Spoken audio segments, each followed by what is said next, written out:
Praise the lord. దేవుడి నామమున ప్రతి ఒక్కరికి వందనములు. హ్యాండ్స్ మినిస్ట్రీస్ యూట్యూబ్ ఛానల్ మొదలు పెట్టడానికి దేవుడు చూపించిన కృప, ఇచ్చిన జ్ఞానమును బట్టి ఆయన నామానికి ఘనత మహిమ కలుగునుగాక. అనుదిన స్తుతి. కీర్తనల గ్రంథం నుండి 1000 స్తుతులు. దేవుణ్ణి మనం ఎందుకు స్తుతించాలి?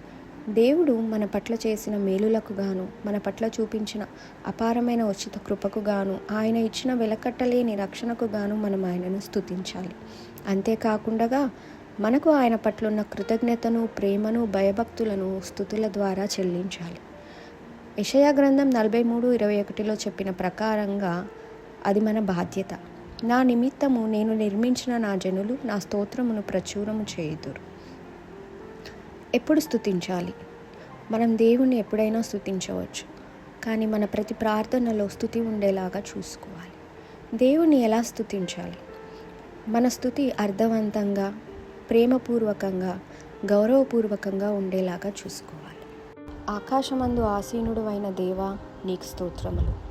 సియోనుపై రాజుగా ఆసీనుడవైన దేవా, నీకు స్తోత్రములు. నీవే నాకు కేడమయ్యున్న దేవా, నీకు స్తోత్రములు. నీవే నాకు అతిశయాస్పదమైన దేవా, నీకు స్తోత్రములు. నా తల ఎత్తువాడవైన దేవా, నీకు స్తోత్రములు.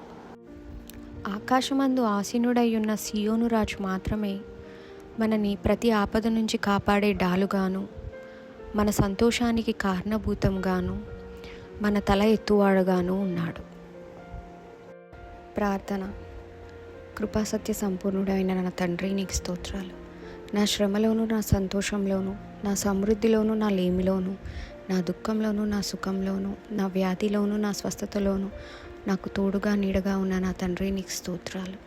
నిన్ను స్తుతిస్తూ, నిన్ను ఆరాధిస్తూ, నిన్ను ధ్యానించే భాగ్యాన్ని దయచేసినందుకు నీకు ఎన్నో వేల కృతజ్ఞతాస్తుతులను చెల్లించుకుంటున్నాను తండ్రి. ఆమేన్.